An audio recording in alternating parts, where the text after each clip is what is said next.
So welcome back to my channel, and in this video I'm going to be doing a bit of a tech review on these smart Raybands. So smart Raybands are incredible. I've just got them and I have got loads of ideas about how these could be useful for community interest companies. So I'm going to be talking about that in this video, but in a nutshell, these are like interactive. So they take photos, they take video, you can talk to people on your phone on them, they play music, they do all kinds of stuff. So these are super useful, especially the photo and video function. I'm going to be talking about how we can use these in our community interest projects when we're running workshops and what some of the advantages are. And also you can get these through your taxes or you could put them on a grant budget. So let's talk about in this video. It's a bit of a fun one, bit of a different one. If you love it, please hit the subscribe button for everything to do with community interest companies, running community projects and grant funding and all of that jazz for social entrepreneurs. Also, if you would like to set up a CIC, do go over to my website and get the course how to set up a CIC and get grant funded in 4 months over there. Over 500 people have done it. We've had over 17 million in grant funding come in for those grassroots projects. And also, if you want to get the Raybands, there is a link in the description. And no, I don't get, this isn't an affiliate link. I won't get any commission from it because Raybands don't do commission. I'm just sharing this because they're a great gadget. So let's get into the video. So what are smart Raybands? Now I know you might think this is terrifying. This is the future, isn't it? So we are becoming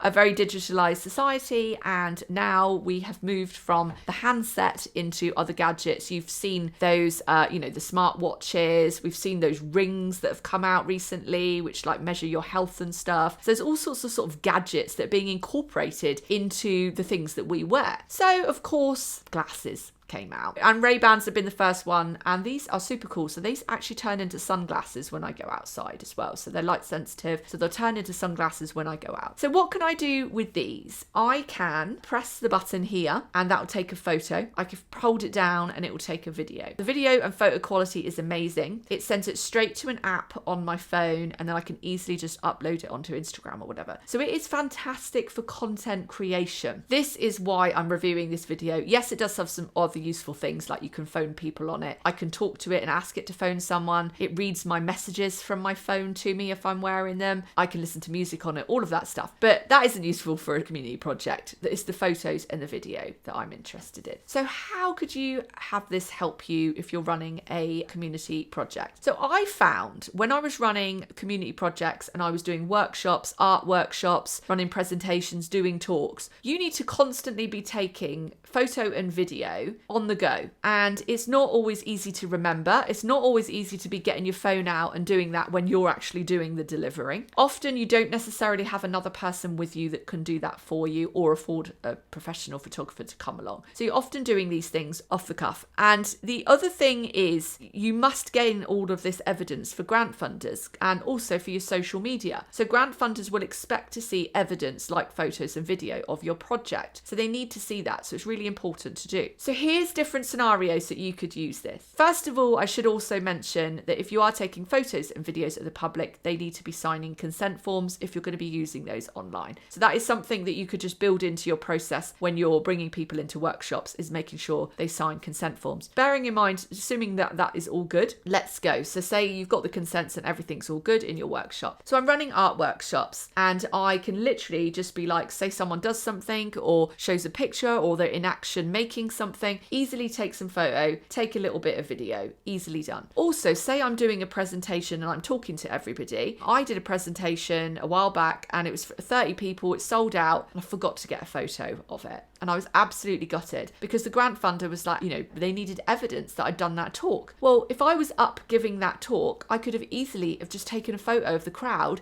and nobody would have needed to have known about it. It's so much better than me saying to everyone, oh, sorry, just got to take a photo of you all, getting my phone out, getting the app on, getting your code off your phone, and taking it. It's cringe, isn't it, when you have to do all of that? So now you can just be like, take a photo, done. That's your evidence. So that is fantastic when it comes to collecting that content for evidence for your grant projects. But what about doing, because I do photography walks in my CIC, so I could actually do a project with these. I mean, say you had one or even multiple pairs that you got on a grant budget, and you got the young people or adults, whatever, whoever your group is, to actually do a photography or videography project using the glasses. Because you could go out, you could do street photography in nature, nature, and they're much more in the moment. It helps you be in the moment doing like mindfulness photography without looking through a phone or a camera. You're a lot more present with the glasses on, but you can still style up a photo, take a good photo. Street photography is obviously amazing. You can go out in the street without looking like an idiot with cameras. So it definitely helps you be a little bit more low-key, a bit more stealth, and it helps you be more present and in the moment. And that could make a really good community photography project if your participants were actually doing it. So there's two benefits there to a CIC. One is for the CIC project manager to be able to gain content. That's fantastic. It's great, easy to do in the moment, easily. Two, it could be a community project on its own. You could get it grant funded, you could get the glasses all bought on the project, and you could run a project like that. That would be great. So it's a really good way to do like community engagement work in a project and get that community involved in taking the photos and the video. So I hope that was helpful, and I'll love to see what your comments are and your thoughts about these and the future and where this is going. And I hope that that gives you guys some tips of how to get great content for your social medias and for your grant funding evidence.